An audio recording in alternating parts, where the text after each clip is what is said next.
Okay, so the anti-rotation lunge. It's a great multiplanar movement and it challenges stability throughout the whole body pretty much, but it also reinforces things like the glute med and QL co-contraction, as well as the oblique strength that we tend to see within a unilateral movement.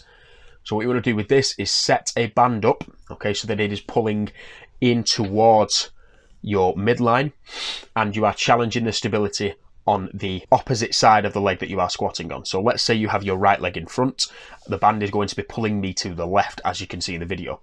What this does is maximize the recruitment of the glute med and the QL, as we've said earlier, to try and stabilize the midline of the body. Now, one thing I recommend with this is to start much lighter than you initially think. Get used to the movement and focus on keeping a solid structural position with the additional band tension. A lot of people, when they do this, they get a heavy band and then they think that they're doing the movement correctly, when all they're doing is leaning their body, okay, and trying to improve their external stability. External stability being essentially balance. We want to make sure that this is obviously in line, but the purpose of the movement is to challenge internal stability, which means we're getting that extra stress whilst also trying to keep the same structural position. From here, you want to pull the band to approximately chest height and perform a movement similar to the pale-off press. So you are pressing into that sagittal plane despite that force pulling you into the frontal plane and generating that tension through the transverse plane, hence the term multiplanar movement. From here, you want to lower yourself down into the lunge position and back up again,